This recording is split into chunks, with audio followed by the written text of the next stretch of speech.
세상에 공포영화를 좋아하는 사람은 많습니다. 이는 아마 공포영화 자체가 하나의 패턴이며 스토리도 대부분 비슷하게 반복되기 때문일 텐데요. 내용은 거의 공상 속의 이야기로 현실에서는 일어날 수 없는 일들이 많습니다. 현실 세계엔 악마나 유령은 없습니다. 전기톱을 든 연쇄살인마는 물론 있겠지만 만날 가능성은 굉장히 희박하죠. 당연한 이야기지만 조금 안심이 되기도 합니다. 여러분 안녕하세요. 그렇지만 때로는 현실에서 픽션보다 훨씬 무서운 것들을 발견하기도 합니다. 그렇게 공포스러운 것이 아니라 할지라도 불안감을 느끼게 하기엔 충분한 발견들 말이죠. 그런 발견에 특화된 사람은 고고학자들입니다. 오늘 토픽에서는 그런 공포스러운 것에 대한 영상을 보내드립니다. 심약자나 어린이분들은 시청을 삼가주시면 감사하겠습니다. 그럼 시작해보겠습니다.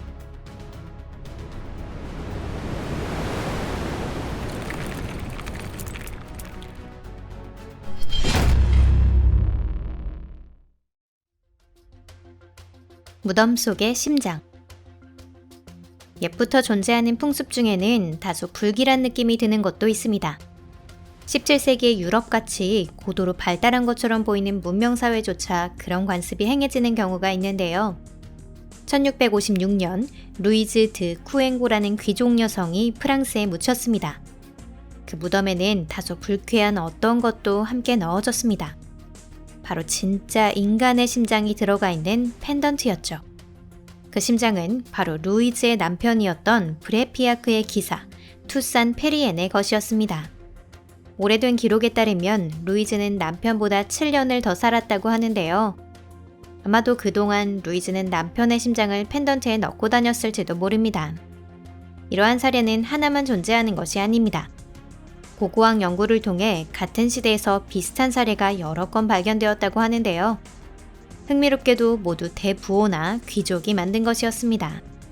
부부의 한쪽이 세상을 떠났을 때 다른 한쪽이 그 심장을 빼내어 자신의 최후까지 갖고 다니는 풍습은 얼핏 우리에게는 다소 야만적으로 들릴 수도 있습니다.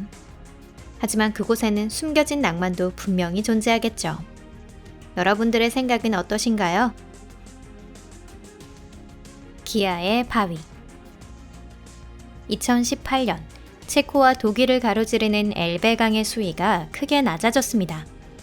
이 덕분에 학자들은 수세기 동안 바닥에 묻혀있던 고고학적 요물들을 대량으로 발견할 수 있었는데요.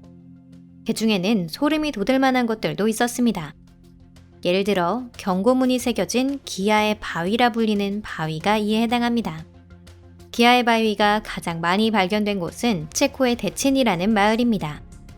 이는 17세기에 만들어졌으며 비문은 독일어와 체코어로 쓰여져 있었는데 당시엔 이 지역에 두 민족이 함께 살았기 때문입니다. 그런데 이 문구 중에는 저주의 말 같은 것도 있었답니다. 우리는 울부짖었다. 울부짖었다. 곧 그대도 울부짖게 되리라. 왜 사람들은 이런 기분 나쁜 문구를 적어 놓은 걸까요? 답은 간단합니다. 이는 저주가 아니라 미래 세대를 향한 경고였습니다. 당신은 가뭄으로 작물이 흉작이 드는 경우가 많아 기근의 주 원인이 되었다고 하는데요.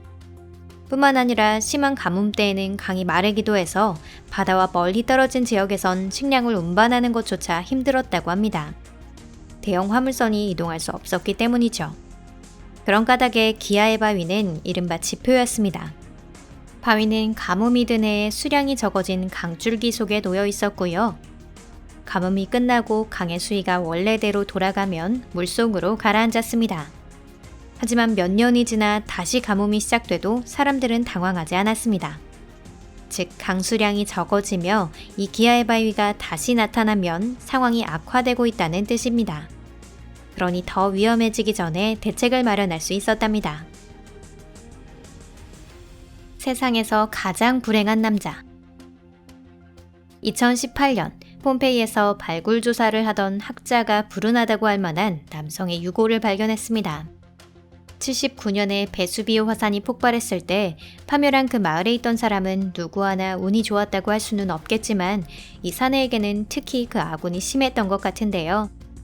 이 남성은 최초의 분화와 화재류에서는 간신히 벗어났습니다. 하지만 여기서부터 비극이 시작됩니다. 목숨을 건진 남성이 도망치려고 할 때 그 머리 위로 분화에 의해 날아온 커다란 분석이 떨어진 것입니다. 얼마나 안타까웠을까요? 만약 여러분들의 인생이 실패의 연속처럼 느껴지신다면 이 고대 폼페이 거주자들을 떠올려 보세요. 신의 손과 그 역사. 고대와 중세에 걸쳐 영국 제도는 격렬한 싸움이 여러 번 벌어졌습니다. 앵글로색슨족의 침략, 바이킹의 습격, 윌리엄 정복왕의 노르만 콘퀘스트 등은 익숙한 역사의 한 페이지지만 영국 역사에는 피 묻은 페이지가 또 하나 더 있습니다. 바로 로마인의 스코틀랜드 전쟁이죠. 3세기 초 로마 제국의 지배하에 있던 영국 사람들은 당시 칼레도니아라고 불리던 스코틀랜드인들의 습격에 불만이 쌓여가고 있었습니다. 그래서 로마 황제 septimius severus가 직접 칼레도니아인들을 처벌하기 위해 출진을 한 것입니다. 로마의 역사가들도 황제와 병사들이 보여준 과한 잔혹함을 비판했습니다. 반항적인 부족을 완전히 말살하는 것으로 로마 제국에 대한 위협을 배제하려고 했던 것일지도 모릅니다. 2018년 연구자들은 그 무시무시한 시대의 유물을 발견하게 되는데요. 발견 시에는 진짜라고 오해했던 브론즈제 팔입니다. 사진을 여러분의 눈으로 직접 한번 보세요. 이는 병사들이 숭배했을 것으로 추정되는 로마 제국의 동부 지역에서 기원한 유피테르 드리케누스 신을 숭상하는 카르트 교단의 도구입니다.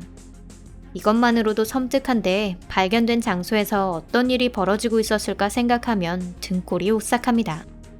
이를 남긴 사람들이 바로 그 잔혹한 대량 학살을 벌인 것입니다. 이집트의 검은 석관.